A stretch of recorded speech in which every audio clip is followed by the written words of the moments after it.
Hello, and welcome back to my channel. Today I'm here to finally bring you a daunting video.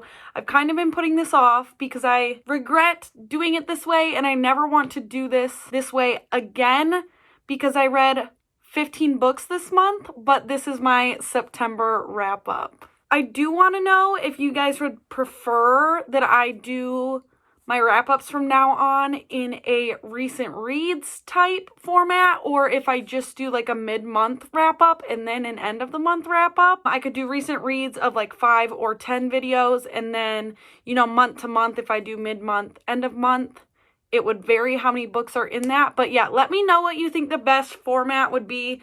Because like I said, I do not want to wrap up 15 books at once. I'm not going to be able to go into as much detail on these books as I would like to. And some of them I would really, really like to talk about more, but I'm just not going to have the time in this video. I don't want this to be super long. But yeah, I am really, really excited about how well I did. But let's get into it. So I did participate in Becca's Bookoplathon for the entire month, but I'm not going to format this wrap up to reflect that, because if you want to see my journey through Bookoplathon, I already posted vlogs, so you can see what order I read all of these in. But I am going to structure this in my usual way and go from least favorite to most favorite book of the month. I do have a couple stats here to start, and I have everything written down in my nice little notebook. I did go around the Bookoplathon board 2 full times. I read a total of 69 hours this month, which is like insane. That's a lot. I never read as much as I did this month.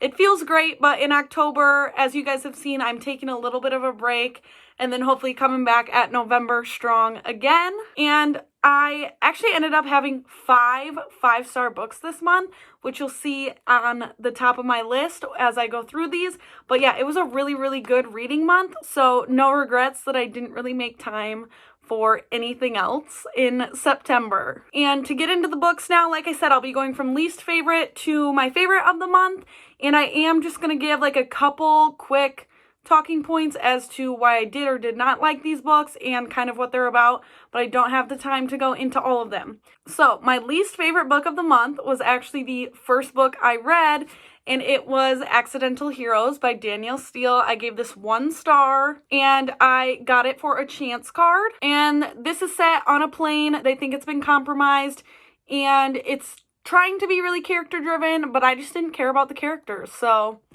there's that. After that, I gave The Guardians by John Grisham 1.25 stars, which was slightly better than that, but I actually did DNF this with only like not even 100 pages left, and this is a book that Chris had picked out for me, so I didn't know what this was going into it.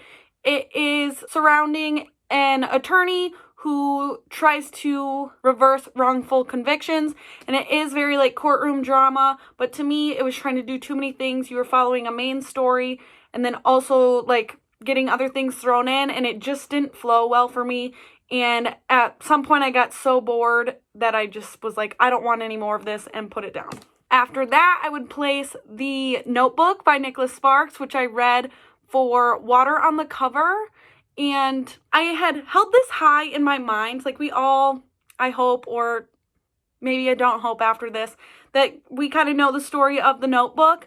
Unfortunately, I would say the movie is definitely better with this one, and I had forgot that Allie was engaged when her and Noah like rekindle, and that just didn't sit well with me, like reading it now as an adult in a relationship, like it just didn't go, but I do still love the ending, so I landed on 2.75 stars for that one. I also gave 2.75 stars to a book I listened to on audio, which was The Darkest Part of the Forest by Holly Black, and I've been trying to get into audiobooks. I don't really listen to a lot of them, so this might cloud my judgment of this book a little.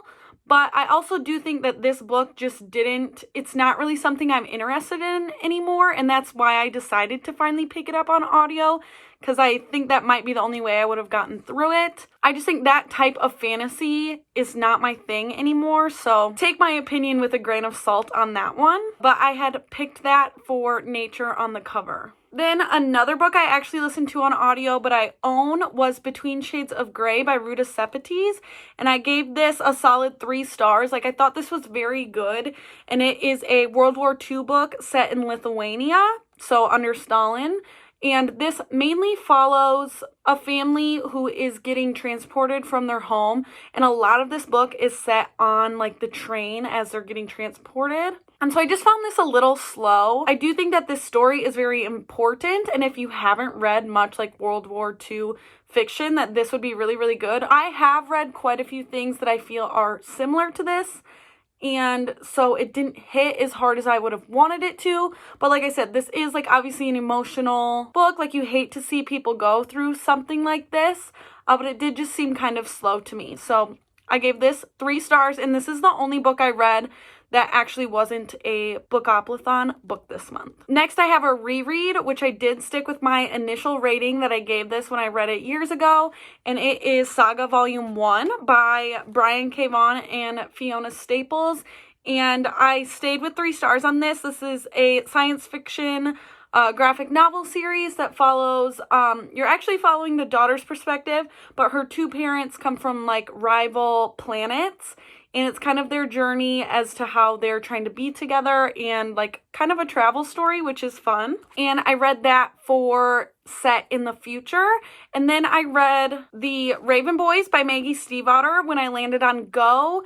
And the Go space was for Randomize Your TBR. So this is what I landed on for that, which I'm glad because I'm not sure when else I would have got to this, but I did only rate it 3 stars. Basically because there was no plot to this. It is very character driven, and I do love the friendship group in this, and also the fact that there are adults very present in this story. But I think my opinion of this will be swayed based on the plot of like upcoming books in the series. So I thought this was a solid start. I will continue, but it was 3 stars. And now we're on the better half of my reading for the month. And I gave Saga Volume 2 3.5 stars. And again, this is a continuation of the first story.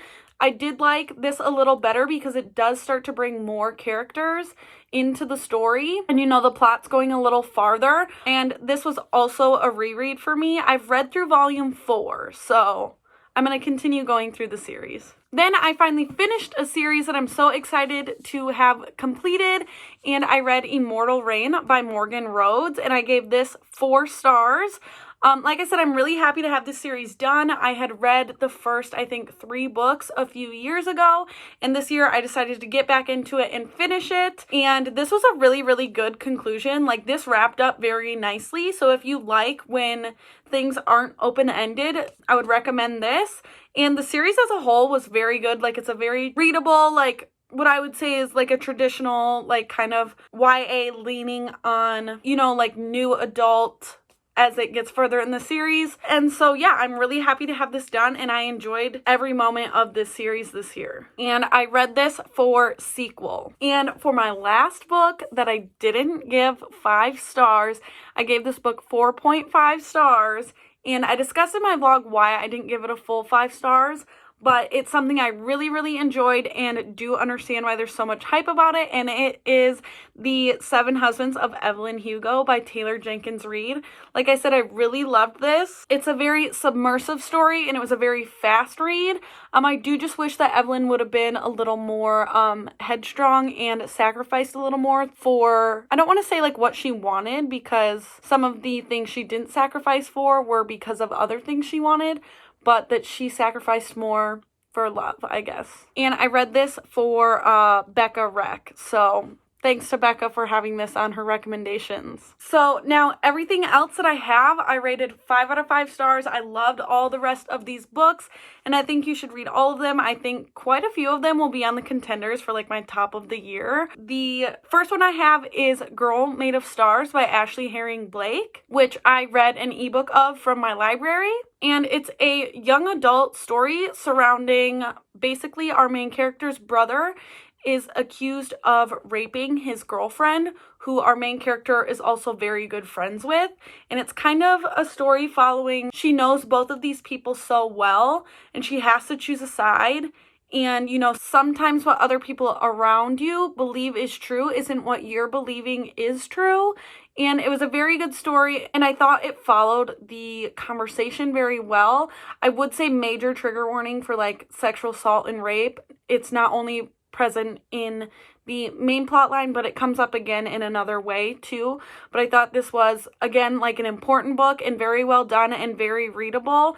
It does read very YA, even though it is following like a more serious topic. Then I read probably one of my most anticipated books of the year, and it was Home Before Dark by Riley Sager, and I absolutely loved this. This is definitely the most like haunted house vibes of his books, and I loved how spooky this was, and the fact that it followed like a main story, and then also like you're following a book from the past, and then they kind of start to align, like reality and this book start to align. And Riley Sager really delivered with multiple twists in this one. Kind of surprisingly, I decided to put this next book above Home Before Dark, and it is The Night Swim by Megan Golden. And I just really enjoyed like the podcast aspect of this. This follows our main character who hosts a true crime podcast, and she's traveling to a town to cover a case through its trial. Again, trigger warning for rape. The trial is centered around a rape, but she is also receiving like notes getting left for her from someone else in this town asking her to please help solve another crime. And so again, it's something where, you know, stuff starts to intersect and you're getting two stories at once. And this also is very much like courtroom centered, which I enjoy, but I know a lot of people don't, but I really loved every part of this book as well. And my last two books, my top two books of the month, are both actually romances, which usually I enjoy my thrillers a little bit more than romances. I feel like there's a lot more stuff that will irritate me in a romance and lower my rating than in thrillers. Like in thrillers, if it's shocking, then usually it did what I wanted it to and will get a high rating from me. But my second favorite book of the month was actually the last book I read this month, and it was The Duke Who Didn't by Courtney Milan. And it is an Own Voices romance, and it follows a childhood friends to lovers storyline, and it's very witty. Like the banter in this book is so good, and it was so cute, and it had like just the right amount of like steamy scenes that it wasn't just like no plot. Like there was a lot happening, but then like when they got together it was really, really cute. And I genuinely think this is a romance book that everyone should be reading. Like it was absolutely amazing, and this is one I would love to talk more about, and I'm sure it'll be brought up in other videos of mine, like my end of the year videos. But yeah, if you are a romance lover at all, a historical romance lover, definitely check out The Duke Who Didn't by Courtney Milan. And then my absolute favorite book of the month, which I gushed about in my vlog while I was reading this, and a lot of you have probably noticed that it has not been mentioned yet because I talked about it so much, but my number one book of the month was One to Watch by Kate Stayman London. And this basically follows a reality TV show very similar to The Bachelor or like The Bachelorette, but our main character is a plus size woman who kind of is like live tweeting about the show and talking about how it's not diverse at all. And then the show decides to ask her to be the next star of the show. So this was really, really good. I thought this talked about a lot of important things, but it also just definitely gave like the reality TV vibes. And I've said if you are anyone who loves reality TV like The Bachelor, or you're like a woman larger than like anyone they've ever featured on that show, I think you would love this. And I loved it, and yeah, I just thought this was really, really good. So that is everything that I read this month. I do think I lost track a little bit. I think some of these books I mentioned what I rolled them for Bookopoly, some I didn't, but yeah, my mind just wanders. I couldn't stay focused for this long. But yeah, I read some really, really good things this month, and I hope that maybe you got at least one recommendation from this. If you like this video, please give it a thumbs up. I'd love to see you in my comments. Again, let me know how you think I should format my wrap-ups from now on. But yeah, thanks so much for watching, and I will see you guys soon. Goodbye.